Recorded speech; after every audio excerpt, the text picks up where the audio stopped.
Eran las 6:19 de la tarde. El cielo se apagaba lentamente, como una lámpara cansada. Iván Mena sostenía el teléfono, pero no estaba viendo una publicación cualquiera. Sentía que miraba un espejo que lo acusaba, un yate lujoso, palmeras ondeando, un auto brillante.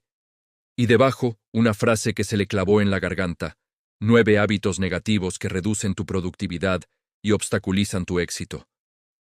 Iván no soñaba con lujos, no realmente. Su sueño era más triste y a la vez mucho más noble. Soñaba con que su madre volviera a respirar sin miedo, que la vieja casa dejara de crujir por las noches, como si también tuviera hambre. Soñaba con que la vida, por una vez, no se sintiera como una deuda interminable. Por dentro, Iván cargaba un trauma silencioso: el abandono, una herida antigua que todavía sangraba en forma de duda, de inseguridad constante. Su padre se fue cuando él era solo un niño, pero antes de irse le dejó una sentencia grabada a fuego en la memoria: naciste para aguantar, no para ganar. Esa frase se convirtió en el eco de todos sus fracasos, la profecía que él mismo se encargaba de cumplir. El mundo de Iván era un barrio humilde de esos, donde la gente ríe muy fuerte para que no se escuche el cansancio acumulado, donde el café de la mañana sabe a esfuerzo puro y el día comienza mucho antes que la esperanza. Su madre, doña Maritza, una mujer de manos temblorosas y ojos increíblemente valientes, vendía lo que podía para salir adelante.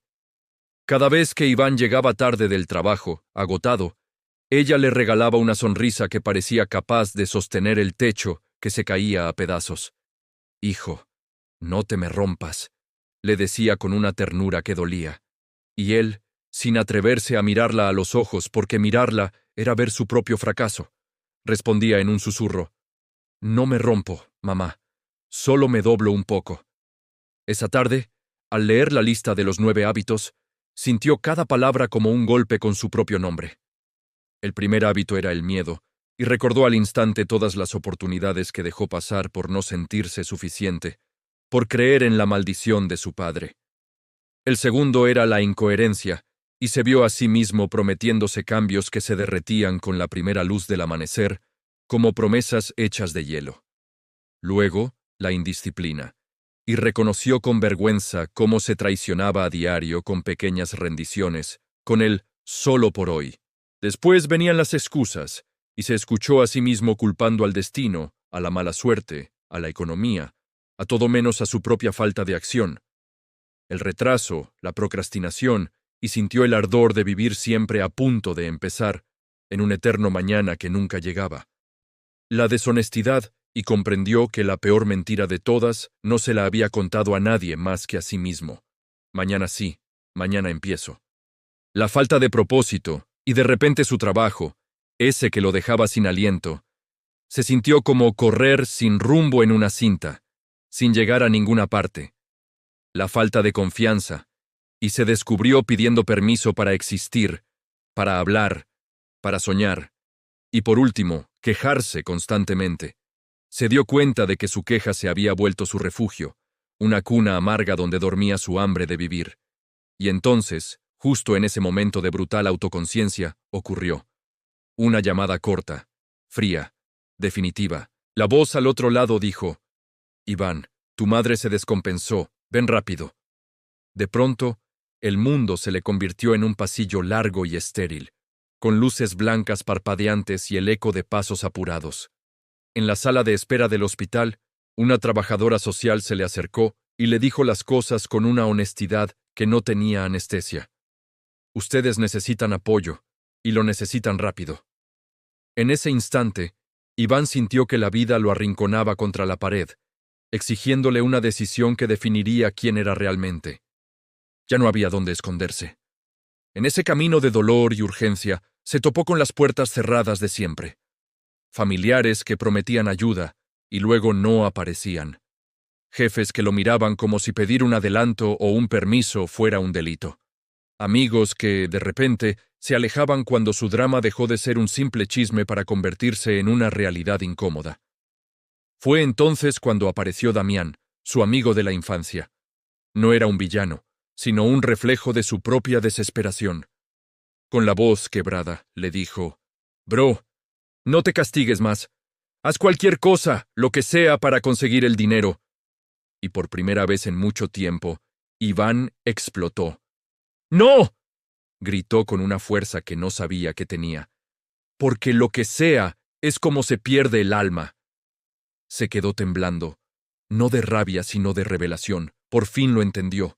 El verdadero enemigo no era la falta de dinero, no era la pobreza.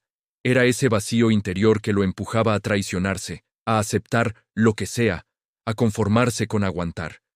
Llegó el momento más oscuro de todos. Entró a la habitación para ver a su madre. Ella, con una serenidad que le heló la sangre, le susurró, «Hijo, yo te amo, pero no quiero que mi vida sea tu prisión». Iván sintió que el pecho se le partía en dos. Llorando, le respondió, «Yo solo quería salvarte, mamá». Ella le apretó la mano con una fuerza sorprendente y le dijo la frase que lo cambió todo. «Entonces, sálvate tú también». Justo ahí, cuando parecía que todo estaba perdido, que la oscuridad era total, llegó un giro inesperado. La misma trabajadora social que le habló con tanta dureza le entregó un sobre con su nombre. Adentro había una carta vieja, amarillenta, y un pequeño dispositivo de audio. Iván lo encendió, y de él surgió una voz gastada, temblorosa, la voz de su padre ausente.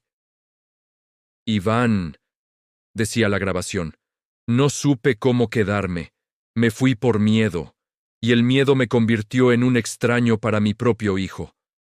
No te escribo para pedir perdón, porque eso no se compra con palabras. Te escribo para que no heredes mi sombra. Te dejé un ahorro pequeño, honesto, y el contacto de una fundación que ayuda a cuidadores como tú. Úsalo. No para volverte rico, úsalo para volverte libre». Iván se quedó inmóvil. El perdón no llegó como una luz cálida, llegó como una tormenta. Era una mezcla confusa de rabia y alivio, de amor y rechazo, y en medio de esa confusión, entendió la metáfora más dura de todas. A veces, la salvación viene de la misma herida que casi te mata. El clímax estalló dentro de él. Con los ojos rojos de llorar pero con la voz firme, Iván decidió que no iba a correr más en círculos. Hizo la llamada. Gestionó la ayuda. Pidió apoyo con dignidad, no con vergüenza. Organizó su día como quien reconstruye una casa desde los cimientos. Se enfrentó a sí mismo como a un enemigo al que por fin conocía. En una escena casi silenciosa, borró las alarmas falsas de su teléfono, apagó el ruido de las redes sociales, tomó una libreta y escribió un plan. Luego se miró al espejo y se dijo, «Miedo, hoy no mandas tú. Excusas, hoy no las compro. Queja, hoy te convierto en acción». Volvió con su madre y le prometió algo distinto. No le prometió riqueza, ni milagros de película. Le prometió presencia. Le dijo, «Voy a levantarme aunque duela. Voy a ser coherente aunque tarde. Voy a confiar aunque tiemble». Y ella, su madre, lloró en silencio. Porque una madre siempre sabe cuándo un hijo, por fin, se ha encontrado a sí mismo. Hay hábitos que no se ven, pero te roban la vida en cuotas.